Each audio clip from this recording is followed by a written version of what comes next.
Cher Christopher Nolan, je tremble en vous envoyant ces mots car qui suis-je, moi, pour m'adresser ainsi à vous? Votre dernier film, L'Odyssée, cartonne en France et partout ailleurs en fait, avec en France plus de 7 millions d'entrées. Et moi je voudrais, petit critique français, vous interpeller. Mais rassurez-vous, je n'ai rien contre vous, ni même contre votre film en lui-même, car je sais que vous travaillez avec le plus grand sérieux, et cela vous honore.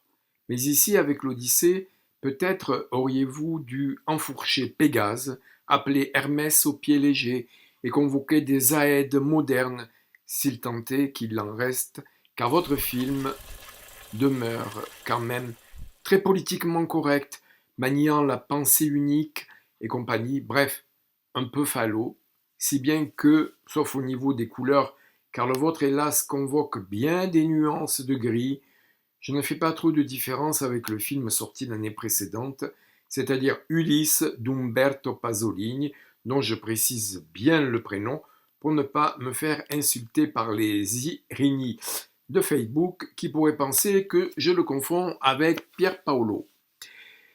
Mais en fait, ce n'est pas à vous que ce discours s'adresse.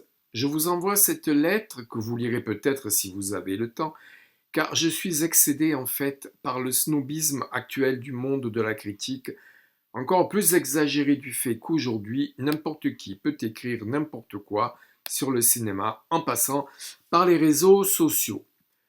Vous avez eu beaucoup de chance. Le jour de la sortie de votre film, mi-juillet en France, des esprits chagrins, dont j'avoue faire souvent partie, ont vu d'un mauvais œil votre film, mais au retournement des vents contraires qui n'auraient pas déplu à notre cher marin malin, il est devenu unanimement impossible de le critiquer en public au risque de se faire lyncher. O tempora, o mores, aurait dit l'autre, mais je vous souhaite que votre Odyssée passe à la postérité. Cependant, rien n'est moins sûr. Maintenant, je lis des critiques qui disent que, grâce à vous, dans le métro, on voit des gens qui relisent l'Odyssée et qui parlent même d'Agamemnon. Bon, pourquoi pas? Évidemment, on me serine aussi aux oreilles que vous avez beaucoup travaillé et que votre vision de Circé, de Calypso, de Polyphème ne vient pas du hasard et que vous êtes un homme très cultivé et pointilleux. Mais comme ils sont tristes et pour la plupart stéréotypés et sans poésie, on dirait que le film a été écrit par une IA. J'en viendrais presque à regretter les monstres de carton-pâte des péplums de série B. Et je ne parle pas de votre pesante bien-pensance si vous craignez de faire un pas de côté dans cette ambiance moraliste et délétère de notre siècle, surveillée par les féministes et les communautarismes. Rappelez-vous que l'art, tout comme la vie, passe, sauf bien évidemment les merveilles du monde. Quoique, souvenez-vous de ce qu'il est arrivé en quelques minutes au Bouddha de Bamiyan. Ainsi va le monde, mais aujourd'hui il marche de manière quand même assez moutonnière.